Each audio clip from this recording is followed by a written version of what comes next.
We have a series of 6 questions today that we want to put out to any of our attendees and our panelists. With the first question being, what are your responsibilities in the team you work with, but also how do you communicate them and expect them? So for me, I've changed a lot in that paradigm. It used to be that I felt responsible for all the outcomes of the school and the teams that I was bringing in. It was really important for me to feel that connection with the bottom line of what we're doing. Are the results good? Is the climate of the school particularly effective? Do we have a good connection with the parents? And as I've moved around international schools, and we're very transient by the nature of our schools, I've become more accustomed to thinking about the way Seneca thinks about it, is that I'm not responsible for the bottom line. I'm not responsible for the results of this. I'm responsible for the people who are responsible for the results. So that's allowed me to change the way I work. I think it's really important as a leader in getting teams together is that you can't really, in your day-to-day actions, facilitate real differences to the bottom. But what you can do is make those people who are responsible for the results to feel particularly cared for, to be particularly enabled. And that's changed the way I've looked at the way I recruit and the way that I work with teams. I think about it, when I was a principal for 11 years, I had a new administrative team. I typically had 2 assistant principals under my supervision, and I had almost a new team every year. And so initially, I used to think, and I call it professional maturity, because in my first year as principal, I thought about how I felt, just like you said, responsible for everything. And I would sometimes see, as we communicated and set up responsibilities for each group, I thought to myself, boy, why are they sometimes resistant on setting up expectations and responsibilities? And as I matured, for lack of a better word, I really think that sometimes that resistance was my lack of clarity, and my need to just relax and say, you know what, we're putting together a team, and this is a team issue, not necessarily always a Ned Dale issue. I think that's really important now, that when you think of how you structure the endpoints, does it really matter if everybody follows the same way as I'm thinking, or is it important for all of us to get to the end point? And I think if we can, as leaders, articulate what the end point is, and we get really good people onto our teams, we encourage people to work in the team culture that we establish.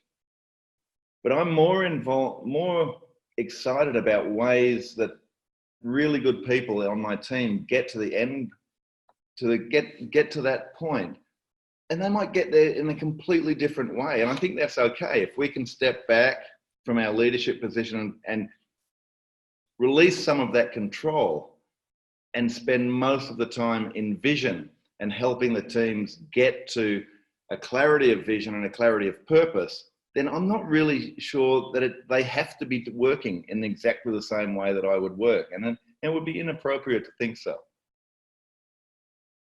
Ned and Paul, can I chime in? Please. Yeah. Hi, I'm Kathy Stetson, and I'm the Executive Director for the Central and Eastern European Schools. It's CESA. It's part of the American International Schools overseas, and it's an association that we work to support all of the American schools in our region. And just to piggyback on what Paul said, I think it's really important. I have a very small team now, but in the past I've had a variety of number of teams that are all kinds of diverse people. And first of all, you've got to get people on your team that you think can do the job.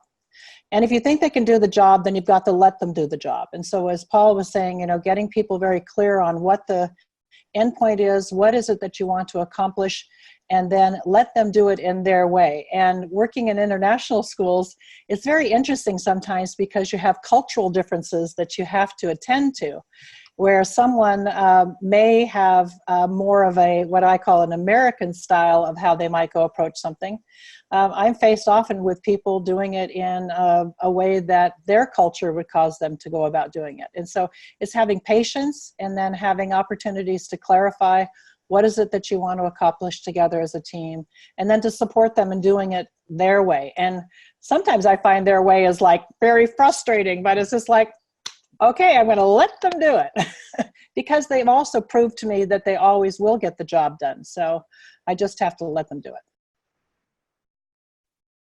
Well, and I think sometimes we're afraid to do that, right? Like you typically can see a first year teacher quickly calling on a student without any wait time because they just need to keep that motion going. Again, I think the same thing with leadership. You sometimes need to let them move forward, even if it's at a different pace or a different strategy than you might have used. One of the things I say to my team, my faculty at the start of the year, is one of the most exciting parts of my day is if somebody can give me a perspective that I don't hold that changes mine. I don't have to be right. I mean, I've been wrong so many times. I feel quite comfortable in that. But when somebody can actually change my way of thinking, can give me a new perspective, and that, that sort of feeling when the light bulb goes off and you go, wow, yeah, I never ever thought of that. Let's do it your way. And if you can release the reins of control to allow your people to really explore the depths of what they see as possible, then the whole world looks different as a leader. You can say, I'm okay to do this. I don't know where it'll end up, but we'll measure the risk, and the risk, if it's not too bad, let's go with it. Let's see what happens.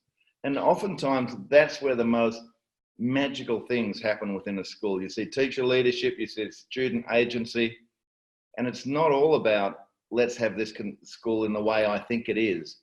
It's about how do we stimulate those seeds of thought and creativity in the teams that we lead.